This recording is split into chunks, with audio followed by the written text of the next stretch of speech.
नमस्कार, जय हिंद, जय भारत। भारतीय अवाम ताकत दल अपने भारतीय भाई बहनों अर्थात अपने देश भारत की जनता अर्थात अपने भारतीय अवाम से भारतीयता आधारित आपसी श्रद्धा, भारतीयता आधारित आपसी स्नेह, भारतीयता आधारित आपसी प्रेम, भारतीयता आधारित आपसी अखलाक मोहब्बत, भारतीयता आधारित आपसी सहयोग, भारतीयता आधारित आपसी सम्मान, भारतीयता आधारित आपसी एकता, भारतीयता आधारित आपसी भाईचारा तथा भारतीयता आधारित आपसी सद्भाव को समझने व उसे आत्मसात करके वैसा ही आचरण एवं व्यवहार करने हेतु और इसके पूरे देश में प्रचार प्रसार करने हेतु और इसकी अहमियत और महत्व को प्रत्येक देशवासी को समझाकर उसे अपनाते हुए वैसा ही आचरण एवं व्यवहार करने हेतु और प्रत्येक देशवासी को अपना ही भारतीय भाई बहन मानकर, समझकर, अपनाकर उनके साथ वैसा ही और उसी अनुसार आचरण एवं व्यवहार करने हेतु हमेशा सदैव और सतत अदब के साथ, आदर के साथ अर्ज करता है, विनती करता है। अब हम सभी लोग उस पर चर्चा कर लेते हैं जो ये किसान आंदोलन चल रहा है और पूरा दिल्ली को चारों ओर से ब्लॉक करके, नष्ट करके और दिल्ली वासी जो जिनकी संख्या 2 करोड़ के आसपास है उनके जीवन को तहस नहस और तबाह किए हुए हैं। कुछ हजार या लाख की संख्या में लोग 2 करोड़ लोगों के जीवन को बंधक बनाए हुए हैं।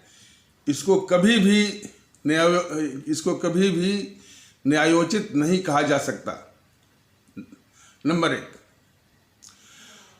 ऐसी खबरें आ रही हैं, खबरें क्या वो हकीकत भी हैं कि ब्रिटेन के 56 सांसद जो है इस आग में घी का काम कर रहे हैं। न्यूयॉर्क में भी जो है खालिस्तानी प्रदर्शन हो रहे हैं। जैसा कि कल के वीडियो में बताया गया था कि खालिस्तानियों के प्रभाव में वो कनाडा का प्रधानमंत्री भी आ गया था और उसने भी इसी आग में घी डालने का काम किया। वो तो अच्छा हुआ कि भारत सरकार ने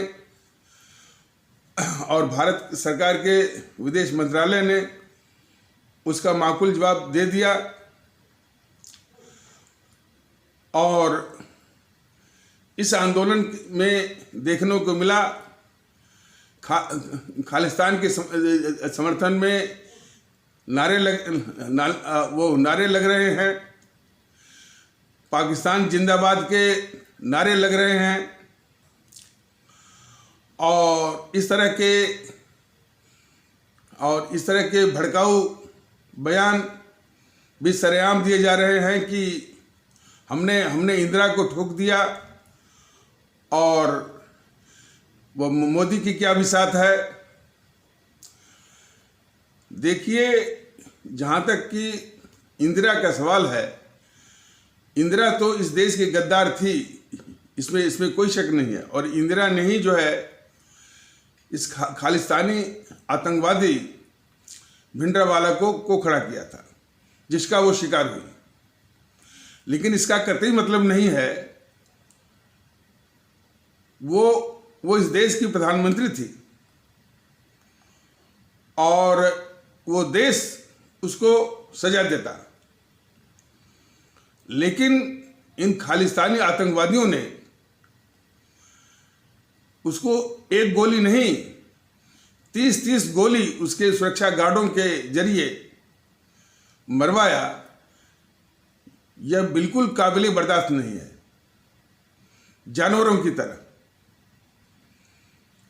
तो जो हमारे प्रधानमंत्री को 30-30 गोलियों से छलनी किया, आज उसी के समर्थन में भड़काऊ जो है वो वक्तव्य दिए जा रहे हैं कि हमने इंदिरा को ठोक दिया तो मोदी की क्या विसात है। तो इंदिरा इस देश की अभिशाप थी, इसमें कोई शक नहीं है। और उसी ने खालिस्तानी आतंकवादी खड़ा किया भिंडरावाला के जरिए और उसी की शिकार हुई। लेकिन वो प्रधानमंत्री थी और उसकी इस तरह से हत्या, एक नहीं 30-30 गोली, जो कि लोग जानवरों को भी नहीं मारते हैं, ये कदाप जो है वो बर्दाश्त नहीं है। पता नहीं जीएनपीसी वाले उसको किस रूप में लेते हैं। जीएनपीसी में गांधी, नेहरू परिवार, चांडाल चौकड़ी, काकस वाले, वो जाने इस बात को। जहाँ तक भारतीय वाम ताकत दल का सवाल है, इस तरह की कृति जो है बिल्कुल काबिले बर्दाश्त नहीं है। और उसी तरह के वक्तव्य, उसी तरह के नारे इसमें दिए जा रहे हैं। तो देश को समझ लेना चाहिए कि ये आंदोलन किस तरह के तत्वों के गिरफ्त में है। और इस आशंका से भी इनकार नहीं किया जा सकता कि चीन के पास बहुत पैसा है। चीन दूसरे देशों के इस तरह के डिस्टेबलाइजेशन, विप्लव, विध्वंस और बवाल में वो बढ़ चढ़ के हिस्सा लेता है। उसके पास पैसे की कमी नहीं है। बहुत मुमकिन है कि उसका भी पैसा इसमें लगा होगा। अब सवाल यह है कि ये किसान आंदोलन के नाम पर अंतर्राष्ट्रीय भारत विरोधी ताकतें, भारत के अंदर भारत विरोधी ताकतें, खालिस्तानी ताकतें अपना इसमें अवसर ढूंढ रही हैं और अपने खतरनाक मंसूबों को पूरा करना चाहती हैं। राजनीतिक दलों के वेश में वो ताकतें जो कि चुनाव में बुरी तरह हार गई हैं, वो इस अवसर को एक बदले के रूप में वो देख रही हैं। लेकिन समस्या बस यहीं तक नहीं है। ये बेवकूफ जो प्रधानमंत्री बैठा है,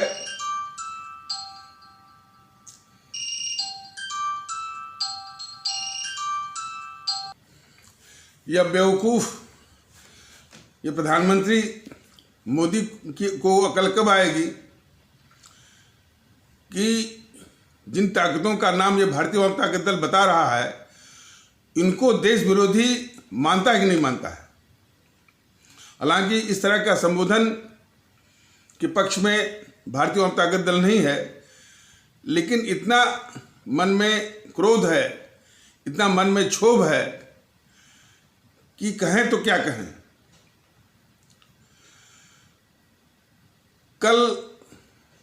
कल का वाकया देखिए।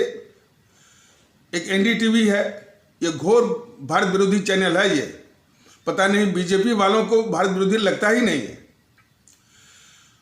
और वही गिने चुने चमचों को बुलाता है पैनल में डिस्कशन के लिए। बीजेपी वाले भी बड़े बढ़ चढ़ करके इन भारत विरोधी चैनलों में हिस्सा लेते हैं, और उनका नाम भी भारतीय वाम ताकत दल ने गिनाया हुआ है।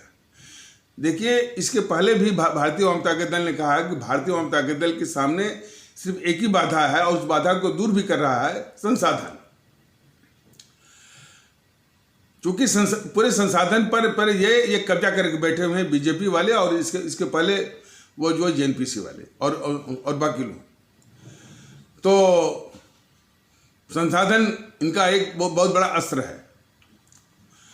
तो लेकिन बीजेपी वालों की इस देश मुल्क के साथ सबसे बड़ी गद्दारी ये है कि इन देश विरोधी ताकतों को को देश विरोधी नहीं मानते हैं। एनडीटीवी को देश विरोधी नहीं मानते हैं बीजेपी वाले। बीजेपी वाले न्यूज़ 24 को देश विरोधी नहीं मानते हैं। आज तक चैनल को देश विरोधी नहीं मानते हैं। और उसी प्रकार एक सुदर्शन चैनल है, दिन रात हिंदू मुस्लिम करने वाला, उसको भी देश विरोधी नहीं मानते। द हिंदू इंग्लिश डेली को देश विरोधी नहीं मानते हैं। इसी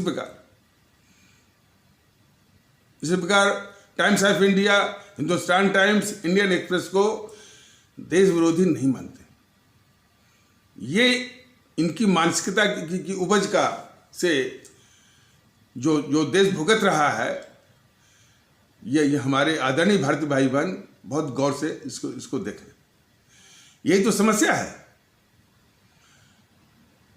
मुल्क से मोहब्बत करने वाले, मुल्क की हिफाजत और उसको महफूज रखने की चिंता करने वालों के लिए ये बहुत बड़ा खतरा दिखता है। इस तरह के media, NDTV, news 24, Aaj Tak और ABP news, news nation, Sudarshan और the Hindu, Times of India, Indian Express, Hindustan Times, Dainik Bhaskar इत्यादि, अमर उजाला, ये सब के सब। लेकिन बीजेपी वालों को यह भारत विरोधी या देश विरोधी नहीं दिखते हैं। यही बीजेपी की गद्दारी है देश के खिलाफ। समस्या तो यहां है ना।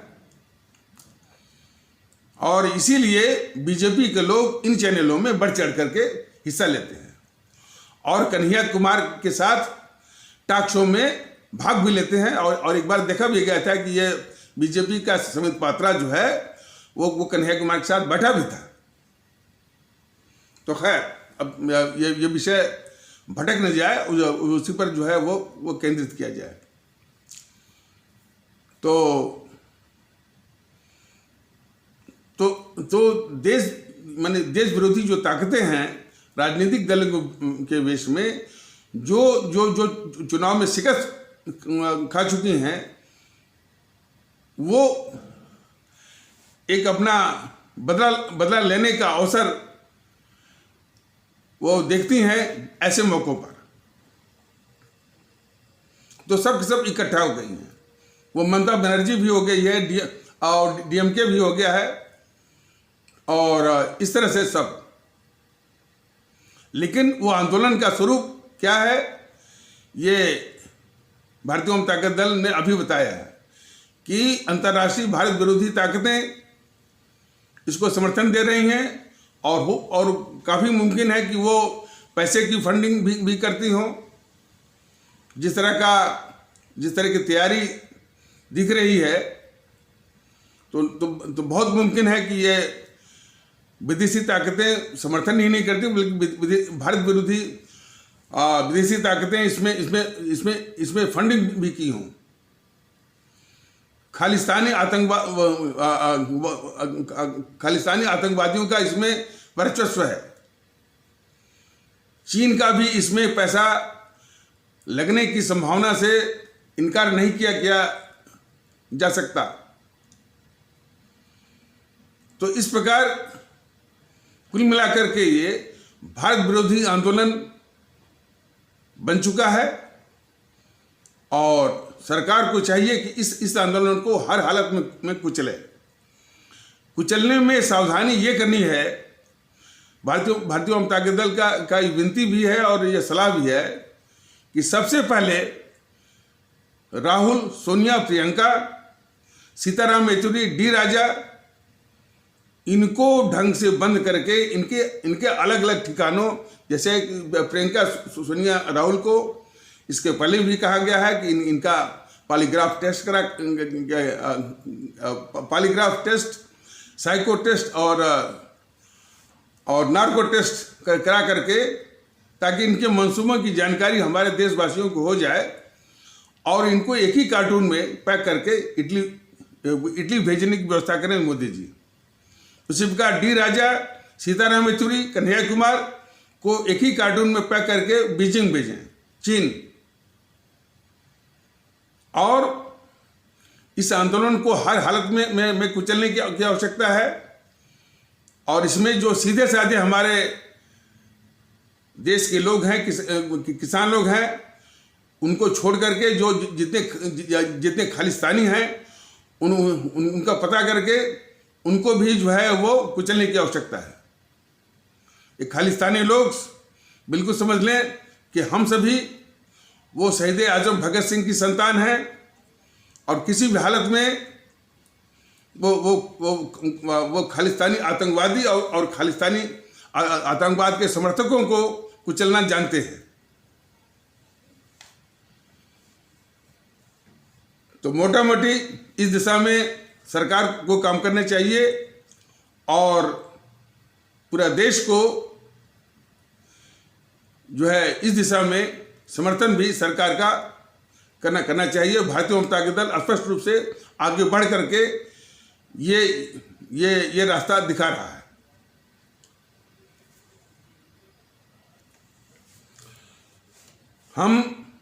हम सभी आदरणीय राष्ट्रभक्त शिरोमणि नेताजी सुभाष चंद्र बोस, शहीद आजम भगत सिंह, अमर शहीद चंद्रशेखर आजाद, अमर शहीद अशफाक उल्लाह इत्यादि की संतानें हैं और उनका खून हम सभी के रगों में दौड़ रहा है।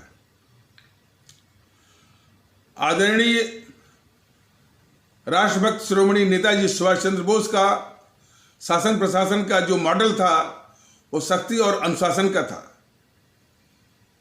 अराजकता के ठीक विपरीत और विरुद्ध ये मोदी जी के बिल्कुल एक अराजकता और अनुशासनहीनता का माहौल ये चला रहे हैं। जितने भी समाज विरोधी ताकतें हैं, देश विरोधी ताकतें हैं, भारत विरोधी ताकतें हैं, वो बिल्कुल छाती तान करके तांडव कर रही हैं, भारत विरोधी गतिविधियों में सक्रिय हैं।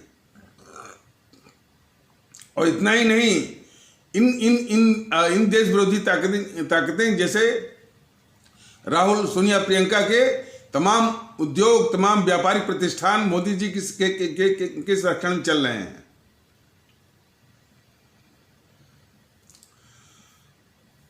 तो आवश्यकता इस बात की है कि राहुल, सोनिया, प्रियंका जैसे लोगों को जितने भी उनके आर्थिक स्रोत हैं, जितने भी उनके व्यापारिक प्रतिष्ठान हैं, जितने उद्योग हैं, वो सबको जो है पंग किया जाए। हालांकि इस दिशा में करने को बहुत कुछ है, लेकिन शुरुआत यदि करनी है तो वहीं से करनी पड़ेगी। लेकिन समस्या इस बात की है कि मोदी जी इसके लिए शायद तैयार हैं कि नहीं हैं। और इस देश को कितनी ठोकरें लगेंगी मोदी जी के शासनकाल में, उनको कितनी ठोकरें लगेंगी। खुद सीए पर जो देश आहत हुआ, पता नहीं मोदी जी को याद है या नहीं, कौन सी ताकतों ने उसको भड़काया और कौन सी ताकतों ने इस तरह की हिंसा करवाई। कोई धार्मिक या पांथिक कोई पोस्ट कर दिया था सोशल मीडिया पर, उसको लेकर के बंगलौर को जलाया गया। हिंसा और मैंने वहाँ आतंकवादी हिंसा के खिलाफ फ्रांस की सरकार कुछ कार्रवाई कर रही है तो आंदोलन हो रहा है भारत में। ये ताकतें, इन ताकतों के रहते हुए मोदी जी आपका सबका आपका आपके द्वारा जो चलाया गया सबका साथ सबका विश्वास वो आ नहीं सकता।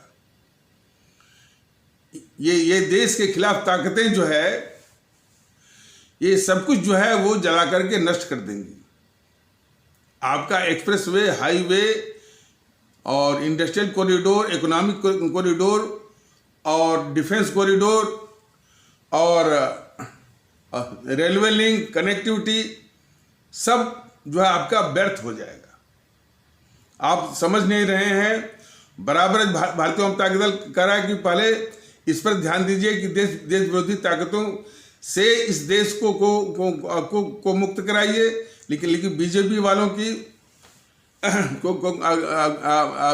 बीजेपी वालों के दिमाग में नहीं आ रहा है। ये बराबर बढ़ चढ़ करके एनडीटीवी, आज तक और न्यूज़ 24 के चैनलों में भाग भी लेते हैं। राहुल को जो है वो इस देश का के लिए खतरनाक नहीं मानते हैं और ये दिखाने का प्रयास करते हैं कि राहुल जो है एक विपक्ष का नेता है। राहुल को विपक्ष का नेता मानना ही जो है वो सबसे बड़ी भूल है। सबसे बड़ी भूल है। जो इस देश के लिए खतरा है, जो इस देश का शत्रु है, उसको जो है विपक्ष का नेता मानना बहुत बड़ी ये राष्ट्रीय भूल है। और वही गद्दारी ये बीजेपी कर रही है।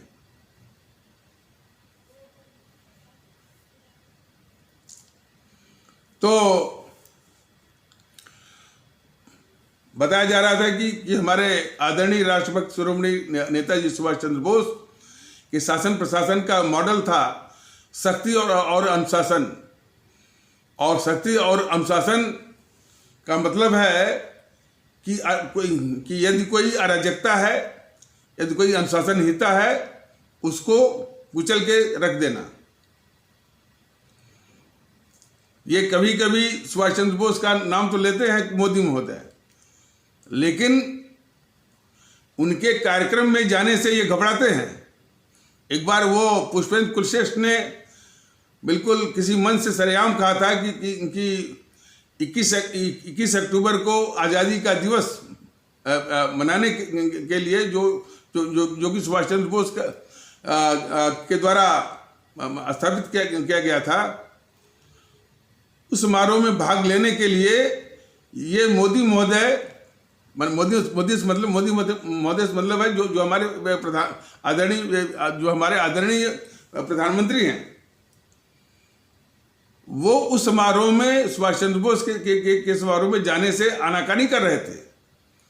कह रहे थे कि यदि हम उनके समारोह में जाएंगे तो लोग उनका बाल नोच लेंगे। बताइए, इसी तरह का बहाना करके सुभाष चंद्र बोस के आदर्शों का अपमान करना और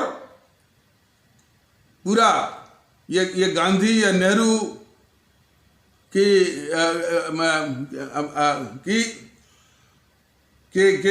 समारोहों में जो है बढ़ चढ़ के भाग लेना इन गद्दारों के, ये क्या दिखाता है मोदी जी का। तो सारी समस्या की जड़ तो मोदी जी ही लगते हैं, जो कि देश के दुश्मन जो है इसमें पल रहे हैं और देश जो है लहूलुहान हो रहा है।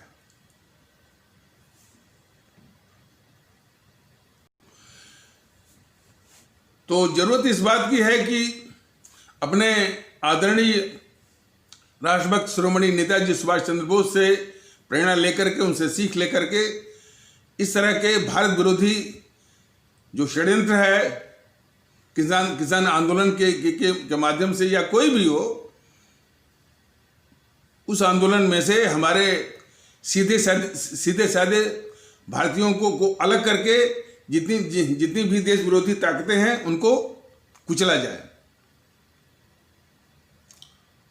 और कुचलने में शुरुआत करनी होगी राहुल, सोनिया, प्रियंका, सीताराम येचुरी और जो है डी राजा से और कन्हैया कुमार से। पता नहीं इसको मोदी जी या उनके सिवा सालार बीजेपी वाले वो किस रूप में लेते हैं, यह अपने आप में एक बहुत बड़ा प्रश्न है। इसीलिए भारतीय जनता दल का ये विश्लेषण है कि सारी समस्या की जड़ में मोदी जी खुद हैं। देश के साथ गद्दारी में मोदी जी खुद हैं। जो प्रधानमंत्री इन देश विरोधी ताकतों को देश विरोधी न मानता हो, सरेआम नारा लग रहा है कि भारत तेरे टुकड़े होंगे, भारत की बर्बादी तक जंग जारी रहेगी, जरा भी असर ना करता हो मोदी जी को कि इस तरह का नारा जो है हमारे देश का जो सैंक्टम सैंक्टोरम है, जो सर्वोच्च मान्यता है, उसकी सार्वभौमिकता और संप्रभुता, उसके खिलाफ ये सीधा हमला है। इतना भी मैंने ये इसकी न तो संवेदना है, न तो ज्ञान है, न तो वो जज्बा है। वो देश की रक्षा क्या करेगा? जबकि इसी बात को मोदी जी स्वीकारते भी हैं। अभी चीन के साथ जो लगी सीमा पर गए थे, जबकि भारत और चीन के बीच में वो युद्ध जैसी स्थिति बनी हुई थी, वो स्थिति तो अभी भी बनी हुई है। तो अपनी सेना का हौसला बढ़ाने के लिए जब गए थे, तो इन्होंने कहा था कि हमारी भारत की सेना ने दुश्मन की सेना को परास्त करके अपने देश की संप्रभुता की रक्षा की है। तो वहां तो वो संप्रभुता का ज्ञान दे आए। और जब जेएनयू के प्रांगण से जब कहा गया कि भारत तेरे टुकड़े होंगे, भारत की बर्बादी तक जंग जारी रहेगी, तब मोदी जी आपका वो ज्ञान कहां चला गया और आपने किया क्या?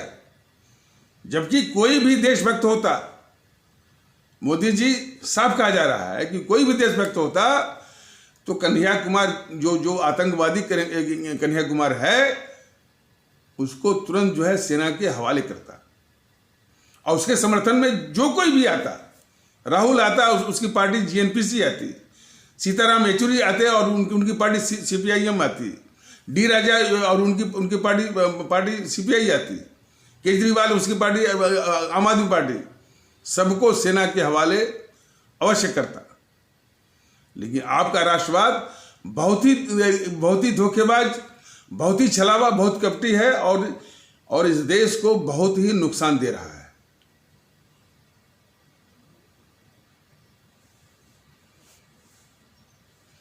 तो समस्या की जड़ जो है ये मोदी महोदय खुद हैं, जो कि इन देश विरोधी ताकतों को पाल रहे हैं। और देश विरोधी ताकतें जो है बिल्कुल छाती तान करके वो पूरा तांडव कर रही हैं। और कोई इस तरह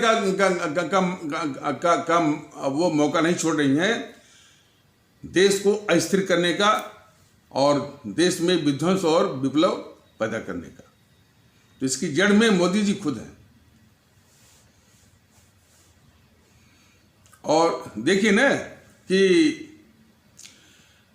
ये बीजेपी वालों को, कम्युनिस्ट वाले भारत विरोधी नहीं लगते हैं। बीजेपी वालों को रवीश कुमार, अभिषेक शर्मा, पुण्य प्रसून वाजपेयी,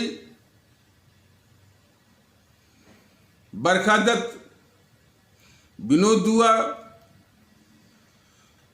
राजदीप सर देसाई, शेखर गुप्त, संदीप चौधरी, मानक गुप्त, आरफा खानम, राणा अयूब, सागरिका घोष, राहुल कंवल, अजीत अंजुम, विवेक अग्निहोत्री,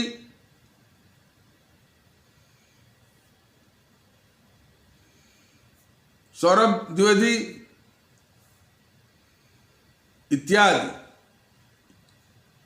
ये जो पत्रकारों का गिरोह है, ये भारत विरोधी नहीं दिखता है इन बीजेपी वालों को।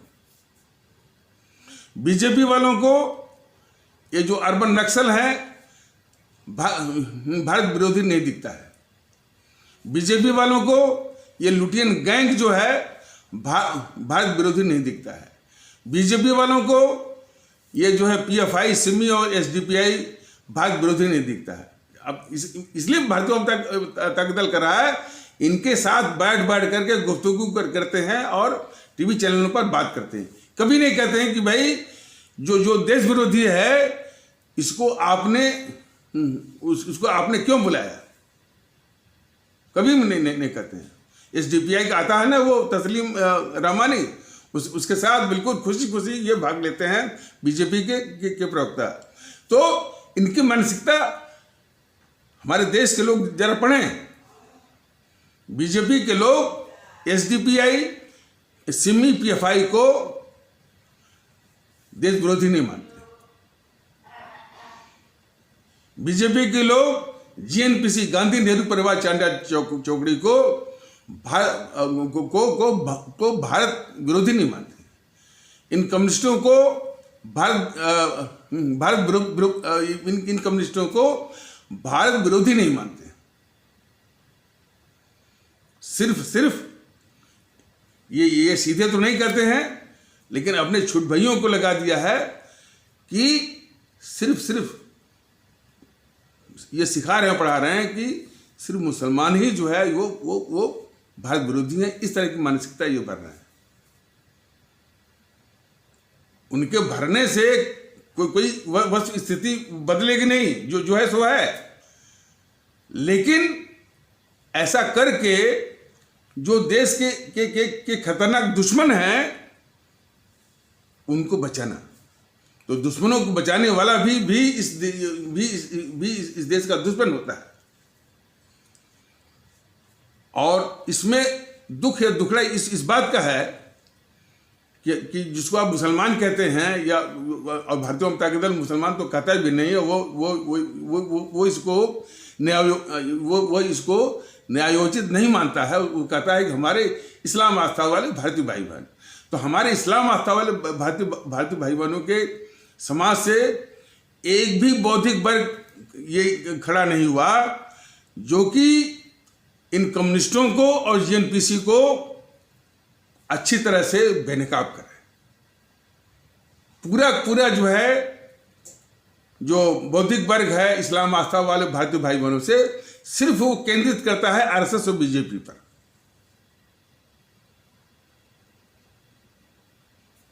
तो बीजेपी और आरएसएस और प्लस इस्लाम आस्था वाले जो बौद्धिक वर्ग है और जो वो मानसिकता भरे हुए हैं जो है पूरे अवाम में, हालांकि उसमें कुछ भारतीय जनता दल की इस मुहिम से थोड़ी जागृति आ रही है, लेकिन वो कहाँ तक वो जागृति आई है ये देखना बाकी है। तो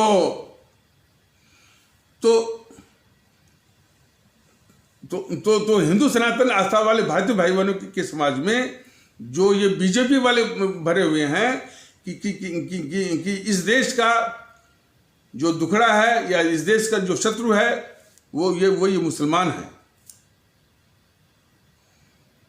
और इस्लाम आस्था वाले भारतीय भाई बहनों के समाज के जो इस तरह से जो बौद्धिक वर्ग है वो सिर्फ केंद्रित करता है आरएसएस बीजेपी पर कि इस देश का दुखड़ा सिर्फ आरएसएस और बीजेपी से है, और उनकी नज़रों में जीएनपीसी और कम्युनिस्ट वाले सही है।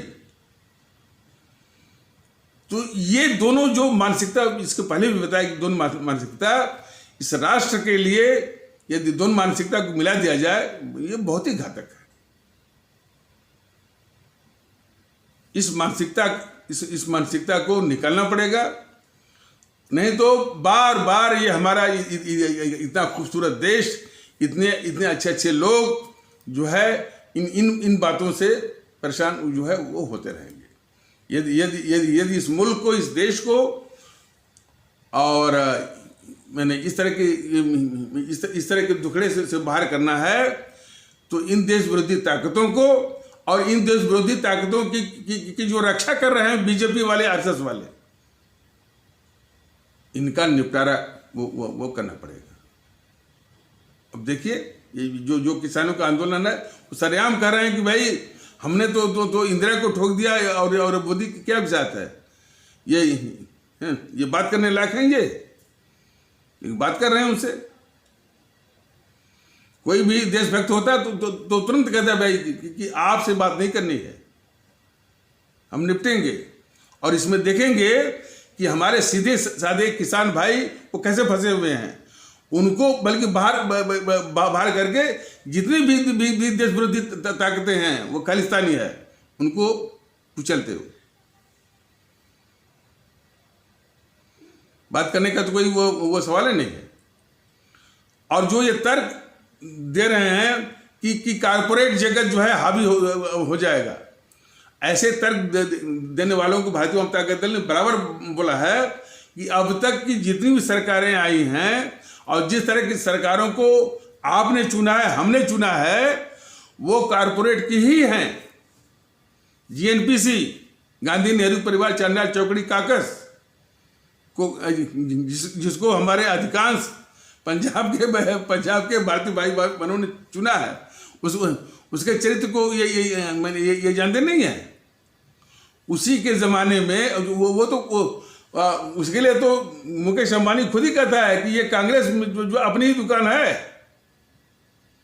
और उसी के शासनकाल में, उसी जीएनपीसी के शासनकाल में, एनपीसी में तो आप जान ही गए होंगे, गांधी नेहरू परिवार चांडाल चौकड़ी काकस के शासनकाल में ये जो मुकेश अंबानी है, इसका एंटीलिया में जो मकान बना है 9,000 करोड़ का, तो कारपोरेट को तो है ये वोट लेना गरीबों से, और कारपोरेट के हित में कारपोरेट से सांठगांठ करके वो कारपोरेट वालों को भी बढ़ाते हैं और उसी से लूटते भी हैं।